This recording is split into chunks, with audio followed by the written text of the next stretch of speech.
বিসমিল্লাহির রহমানির রহিম। আসসালামু আলাইকুম। প্রিয় দেশবাসী, ঈদ মোবারক।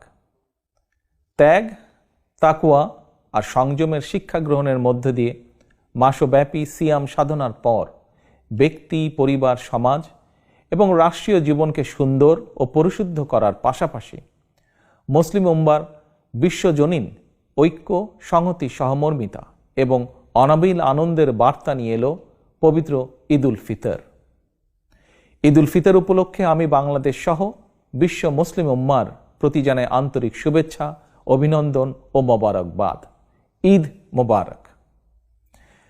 প্রিয় দেশবাসী, বীর জনতার রক্তক্ষয়ী গণ অভ্যুত্থানের মাধ্যমে ফ্যাসিবাদের পতন ঘটিয়ে দীর্ঘ ১.৫ দশক পর গুম, খুন, অপহরণের ভয়হীন স্বাধীন সার্বভৌম এক গণতান্ত্রিক পরিবেশে দেশের আপামর জনগণ এবছর পবিত্র ঈদ উল ফিতর উদযাপন করছেন।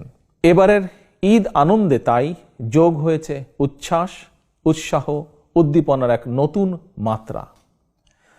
তবে মানুষের মনে পবিত্র আনন্দ উৎসবের এমন এক বাধাহীন উন্মিমুখর সময়ও অনেক মায়েদের মনে নেই ঈদের আনন্দ, অনেক পরিবারে নেই উৎসবের আমেজ।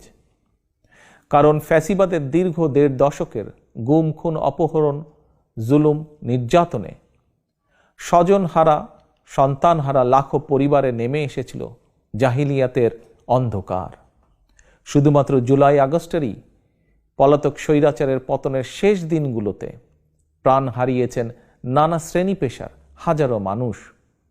ছাত্র, যুবক, কৃষক, শ্রমিক, রাজনৈতিক কর্মী কিংবা নিরীহ পথচারী, এমনকি নারী, শিশু, বৃদ্ধ পর্যন্ত সেই ফ্যাসিস্টের বুলেট থেকে রক্ষা পায়নি। আহত হয়েছেন প্রায় ২০,০০০-এরও বেশি মানুষ।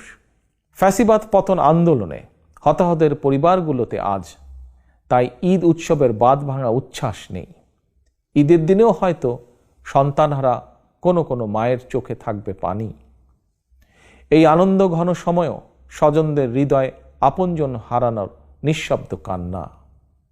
মাফিয়া চক্রের নির্মমতায় হাসপাতালে চিকিৎসাধীন আহত প্রিয় মানুষটির কাছে বসেই অনেককে এই ঈদ আনন্দের এই দিনটিতে কাটাতে হচ্ছে আশা, নিরাশা অথবা হতাশায়।